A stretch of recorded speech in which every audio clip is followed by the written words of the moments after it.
باقی را ارشاد. په رښتیا خبرو خلک خفه کېږي. ژوند څه بله زاویه اختیاره کړې د شعور ډیوه د سر په مزار مړه ده. د حیا څادر د ولو په غر نشته د قامت نه د کور ټیټه دروازه ده. د احساس نه چونه جوړه د دیوال شول ضمیر د یو خیرن ماشوم کمیش شو محبت هړو معنا نه لري دلته دا زما د معاشرې لفظ تمیز شو.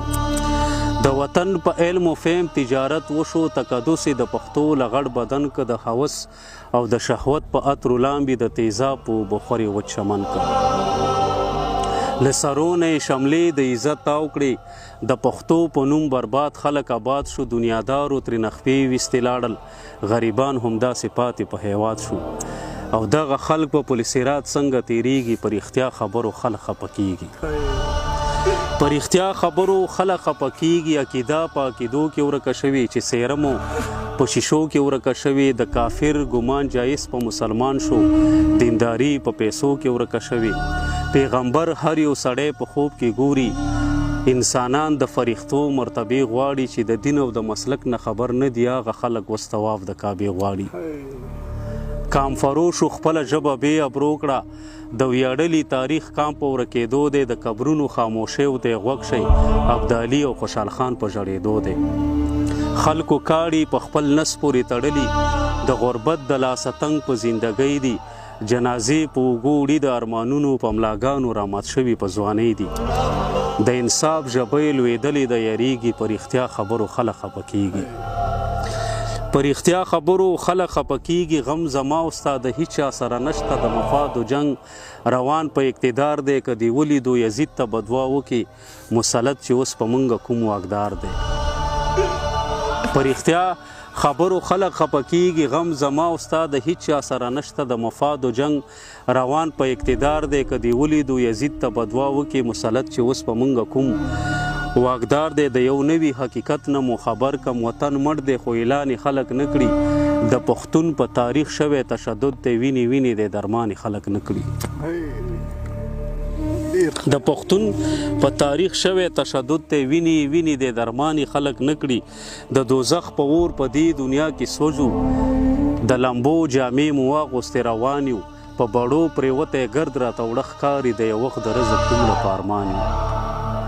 تف نالت د دې وطن په رهبارانو تف نالت د دې چمن په حاسبانو تف نالت د دې مسکن په واکدارانو تف نالت د دې ګلشن په امیرانو پیغلې لوډه کلبونو کې ګډیږي په رښتیا خبرو خلک خفه کېږي. په رښتیا خبرو خلک خفه کېږي. که ژوند غواړې نو برغولی په خوله کېږده یو ملنګ رښتیا په خوب کې راته راغی. په رښتیا خبرو خلک خفه کېږي. که ژوند غواړې نو برغولی په خوله کېږده یو ملنګ رښتیا په خوب کې راته راغی. دا سرونه په تنو نه دي ګوپیان دي باچا خان بیګا په خوب کې راته راغی. پښتانه په دې خبرو نه پوهېږي په رښتیا خبرو خلک خفه کېږي. په رښتیا خبرو خلک خفه کېږي. یو غزل دی چې هیچا غوږ کې نه خود زما د ارمانونو شور ته هیچا غوږ کې نه خود زما د ارمانونو شور ته ژاړم د خپل اندورني کیفیتونو شور ته او ما په ډومبي ځل د خپل ژوند نه تنګ انسان ولیده په زلزله کې ګډېده د دیوالونو شور ته ما په ډومبي ځل د خپل ژوند نه تنګ انسان ولیده په زلزله کې ګډېده د دیوالونو شور ته او د خاموشۍ شور به مو کله اورېدلی نه وي تاسو له غوږ کېږدئ د ځینې تصویرونو شور ته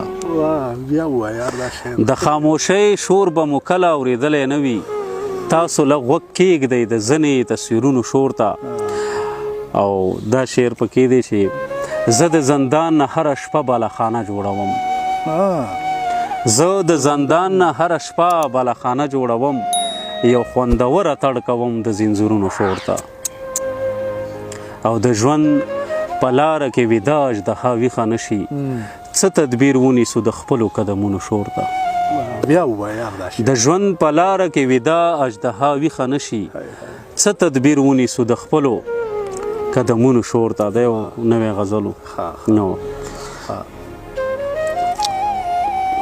بل څه باقي را غزل راته ووایه. غزلان خو د کویټ والا خلک ډېر ښایسته خبرې کوي. غزلان وایي که نه، غزلان ډېر دي، غزلان او موټران دا په جمع یادوي که نه، دا ډېره خوږه لهجه ده. برحال یو غزل به درته بل ووایم.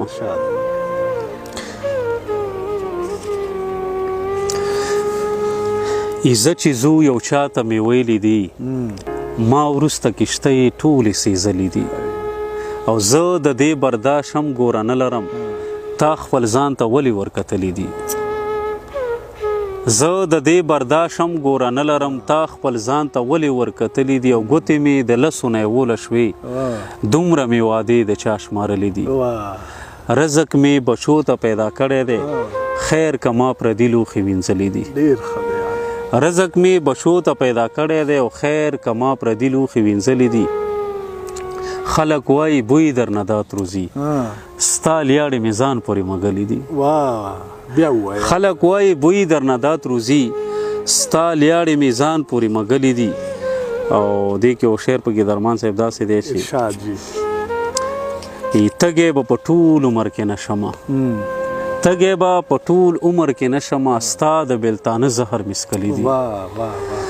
غسل مې د اوښکو ورته ورکړلو، غسل مې د اوښکو ورته ورکړلو، تا چې کوم خطونه رالیږلي دي. غسل مې د اوښکو ورته ورکړلو، تا چې کوم خطونه رالیږلي دي. او د چا تصویر ته خپله سا ورکوي، د چا تصویر ته خپله سا ورکوي، یو سړی مړي ته سزا ورکوي. او د دې نه غشي لیندې مه جوړوئ، ونې مرغانو ته پناه ورکوي. د دې نه غشي لیندې مه جوړوئ، ونې مرغانو ته پناه ورکوي. زما د ذات نه هدیره جوړه ده، په ما کې هر یو ارمان سا ورکوي. او دا ستا بدن، دا شعر پکې ډېر غور طلب شعر دی. دا ستا دیدن ستا په تصویر کې کوم، دا ستا دیدن ستا په تصویر کې، دا ستا دیدن ستا په تصویر کې کوم، رزق بنده ته خپل الله ورکوي. ډېر ښه دی. او چې په ټول ښار باندې وپېژندم، څوک مې خبرو ته هوا ورکوي. چې په ټول ښار باندې وپېژندم، څوک مې خبرو ته هوا ورکوي. او لکه چې نه لري څوک خفې باکره، چې زولانې خلک ویډیا ورکوي. ډېر ښه یاره، ژوند به کوو خاندو به نه د قسمتونو پورې، څوک رسېدلي دي د خپلو قدمونو پورې. زما د کور خلک زما نه مالګه پټه ساتي، زه بیا مګمه د خپلو پرهرونو پورې. باقي دا غزل راته پوره کوو، بس بیا به اجازت غواړي.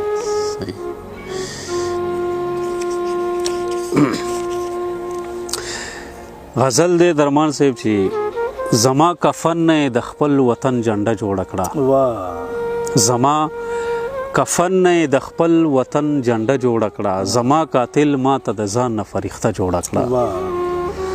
او د مقدسې مینې حد دی خدای به تا راکوي، د مقدسې مینې حد دی خدای به تا راکوي. ستا د څادر نه مې لمانځه ته مصاله جوړه کړه.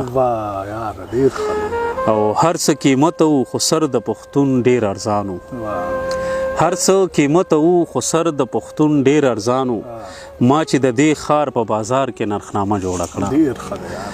او ما ورته ونه د کور ورکړه، چنغرۍ پرې تود کړي. ما ورته ونه د کور ورکړه، چنغرۍ پرې تود کړي. هغه ظالم ترېنه خبر شوم، پنجره جوړه کړه. ما ورته ونه د کور ورکړه، چې نغرۍ پرې تود کړي. هغه ظالم ترېنه خبر شوم، پنجره جوړه کړه. او ستا په جیداد ورونه نښتي د یو بله سره، ستا په جیداد ورونه نښتي له یو بله سره. ستا د امسا نه ستا بچو پلاره لینده جوړه کړه. ډېر ښه دی. او چې د کوټې نه بهر وځم اجازه ترې اخلم، چې د کوټې نه بهر وځم اجازه ترې اخلم. د تنهایۍ سره مې دا رنګه رشته جوړه کړه. او دوه رنګي خلک به اوس ویني پکې خپله څېره، باکره ما د خپل غزل ناینه جوړه کړه. ډېر ښه دی. ډېره مننه باکره، مننه ملګرو، تاسو موږ سره تر دې دمه ناست وئ. زه کو رښتیا خبره وکړم، ما چې په موجوده شاعرانو کې د چا د شعر نه خوند اخیستی نو نه باکر دی. او باکر هغه شاعر دی چې د هغه ځان له جدا جدا بل شانتې توري، بل څه څیزونه یې راوړي دي غزل ته.